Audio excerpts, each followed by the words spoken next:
তাদের কল্যাণ কোথায় ছিল? তাদের সততা, তাদের কোরআন সুন্নাহর আলোকে তারা বাংলাদেশের ইতিহাস তৈরি করতে পারেন নাই, বরং মুক্তিযোদ্ধাদের উপর হামলা করেছে, মুক্তিযোদ্ধাদের বাড়ির উপর হামলা করেছে, হিন্দু সম্প্রদায়ের সনাতনী ধর্মের বাড়িতে আগুন দিয়ে জ্বালিয়ে দিয়েছে। তারা এই বাংলাদেশের বড় বড় যে সমস্ত ব্যবসায়ীদের বাড়ি, দোকানপাট তা লুট করেছে, মা বোনদের ইজ্জত, মা বোনদের উপর অত্যাচার নির্যাতন করেছে। তখন তাদের ইনসাফের রাজনীতি, তখন তাদের কল্যাণের রাজনীতি, তখন তাদের কোরআন সুন্নাহর আলোকে সততার রাজনীতি কোথায় ছিল? এটা আজকে আবার নতুন করে জিজ্ঞেস করতে চাই। আজকে তারা ইনসাফের কথা বলে ৬টি সিল তৈরি করেছেন।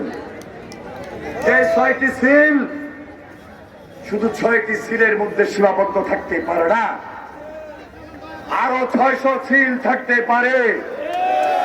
এই সিল বানাতে গিয়ে তাদের ওই জামাতে ইসলামের ২ জন দায়িত্বশীল নেতা গ্রেপ্তার হয়েছেন, এবং এই সিলের মূলে কারা রয়েছেন আমরা প্রশাসনকে, নির্বাচন কমিশনকে বারবার বলা সত্ত্বেও এখন পর্যন্ত বিচারের গভীরে যাওয়া আপনারা শুরু করেন নাই।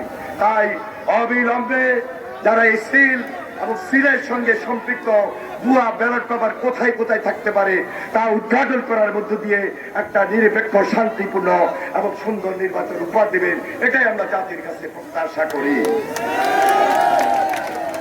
আজকে যারা কল্যাণের কথা বলেন, আজকে যারা সততার কথা বলেন, আজকে যারা ন্যায় প্রতিষ্ঠার কথা বলেন, তাদেরকে শুধু এটা জিজ্ঞাসা করব, কোন ইসলাম, কোন ইসলামের মধ্য দিয়ে আপনাদের সেই পার্টির জন্ম হয়েছে?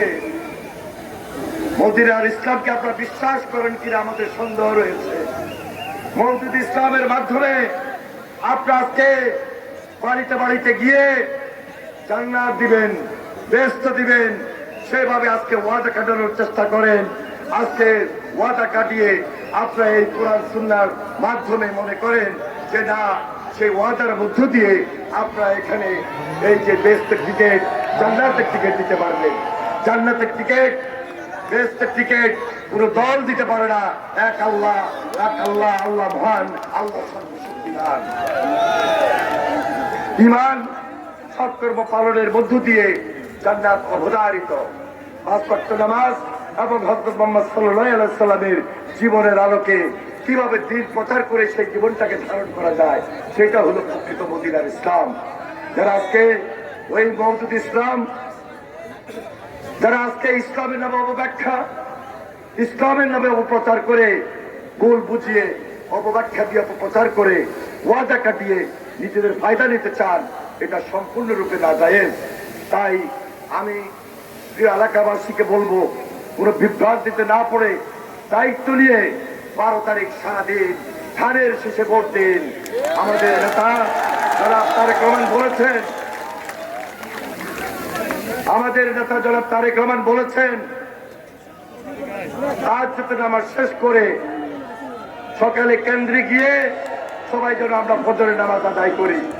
অর্থটা এই কারণে যে মা বোন কেন্দ্রে যাবেন, মুরব্বীরা কেন্দ্রে যাবেন, কেন্দ্র পাহারা দিতে হবে, কেন্দ্রে মনোবল দিতে হবে, কেন্দ্রে সাহস দিয়ে এমন ভাবে আমাদের একটা সুন্দর নির্বাচনী পরিবেশ থাকতে হবে যেখানে সাংঘর্ষিক কিছু না হয়, সেখানে ধৈর্যশীলতার পরিচয় দিতে হবে, এবং ওই রেজাল্টটা ওই দিনেই পাহারা দিয়ে উদ্ধার করে নিতে হবে, যেন কোনোভাবেই আমরা কেন্দ্রের বাইরে না থাকি। এই